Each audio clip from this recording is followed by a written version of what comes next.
Friends, ఇప్పుడు మీరు చూస్తున్నది ఏంటంటే ఈ కాలువని మామూలుగా కృష్ణా కెనాల్ అంటారనమాట. అంటే కృష్ణా నది యొక్క నీరు ఇప్పుడు మీకు చూపిస్తున్నాను కదా, ఈ విధంగా ప్రవహిస్తూ ఇటు సైడ్ వచ్చిందనమాట. ఇది ఏ సముద్రంలో కలిసిద్ది అంటే అడవుల దీవి మరియు ఇక్కడ పరిసవారిపాలెము, నిజాంపట్నం అంటారు కదా.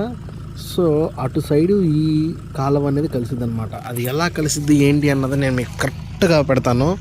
అంటే చాలామందికి తెలియదు కదండి, అందుకని నేను ఈ వీడియో తీస్తున్నాను.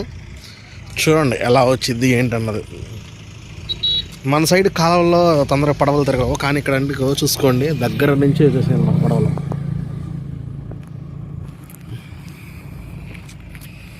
చూస్తున్నారా, అవి ఎందుకు కట్టారంటే చేపల కోసం అనమాట.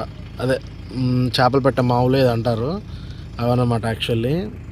చూస్తున్నారా ఫ్రెండ్స్, ఇప్పుడు మనం అడవుల దీవి మరియు నిజాంపట్నం, పరిసవారిపాలెం బీచ్ అటు సైడ్ వెళ్తాం అనమాట. దానికి నేను మీకు వెళ్ళిన తర్వాత ఎలా ఉండేది ఏంటి అన్నది ప్రతి ఒక్కటి నేను మీకు ఈ వీడియోలో చూపిస్తాను. దయచేసి ఎవరు స్క్రిప్ట్ చేయబాకండి ఫ్రెండ్స్, అందరూ చూడండి. చూసి నా వీడియో లైక్ చేసి షేర్ చేసి సబ్స్క్రైబ్ చేసుకోవడం మాత్రం మర్చిపోబాకండి. ఎటువంటి పొల్యూషన్ అనేది లేని ఏరియా అనమాట ఇదంతా. చూడండి ఎంత ప్రశాంతంగా, ఎంత ప్రకృతితో ఎంత అందంగా ఉందో చూడండి ఫ్రెండ్స్. అంటే మన సిటీలోకి వెళ్తేనేమో పొల్యూషన్ ఎక్కువ. ఇక్కడ చూడండి అసలు చూడటానికి పొల్యూషన్ చూడటానికే కాదు, అసలు చాలా బాగుంటుంది అనమాట. ఎవరు కూడా దయచేసి మిస్ కాకండి వీడియో. ఇటు సైడ్ ఎక్కువ ఏంటంటే రొయ్యల చెరువులు, అది చూస్తున్నారా, రొయ్యల చెరువులు. మీకు ఇంకా క్లారిటీ చూపించాలంటే ఇటు రొయ్యల చెరువులు మరియు చేపల చెరువులు ఎక్కువ ఫేమస్ అనమాట. అంటే నీరు అందుబాటులో ఉంది కదా. నేను మీకు కింద చూపించాను కదా కాలువ అన్నది, చివరి చెట్లు ఉన్నాయి సరా, అది కాలువ. ఇదంతా వెళ్ళి సముద్రంలో కలిసిద్ది అనమాట.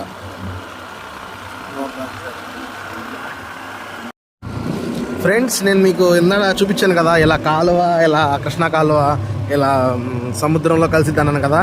ఇప్పుడు మనకు దగ్గరలో అంటే సముద్రానికి దగ్గరలో ఉన్న అదే ఆ నీరు ఎక్కడ కలిసిద్దో నేను మీకు చూపిస్తాను చూడండి. ఇది కొన్ని బ్రిడ్జి వస్తుంది కదా,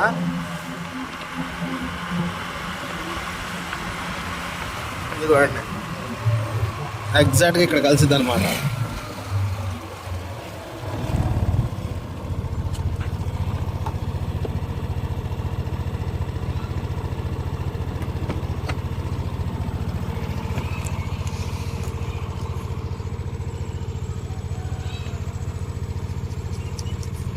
మన కాలువలో అయితే పడవలు ఉండటం చాలా కష్టం, కానీ ఇక్కడైతే కనుక పడవలు చూశారు కదా బాగుంటాయి. ఇదే మన కాలువలో చూస్తేనేమో అంతే మనకి. ఇదిగండి. సో ఇది మొత్తం మళ్ళీ ఎక్కడ కలిసిద్ది అన్నది కూడా మీకు చూపిస్తాను చూడండి, మిస్ కాబాకండి ప్లీజ్. వెళ్ళే కొందికి చిన్నగా అయిపోతుంది అనమాట. ఇక్కడ చూసారు ఎంత చిన్నగా అయిపోయిందో. ఇప్పుడు ఈ సముద్రంలో ఎక్కడ కలిసిద్దో చూద్దాం మనం. ఫ్రెండ్స్, మనకైతే పంపులు ఉంటాయి ఎక్కువ. ఇక్కడ చూడండి బావిలు అన్నమాట.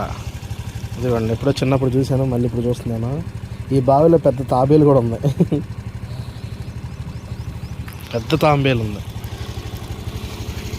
ఎక్కువైన పీతలని ఇక చూడండి ఇలా ఇలా పడేస్తారనమాట. ఇవన్నీ పీతలే. మొన్న నేను కొన్న ఎంత కేజీ 350 నా 250. వీళ్ళు మాత్రం ఎక్కువైతే ఇలా పక్కన పడేస్తారు. ఎండి చేపలు మరియు ఎండి రొయ్యలు అన్నమాట. ఈ విధంగా ఎండబోస్తారు.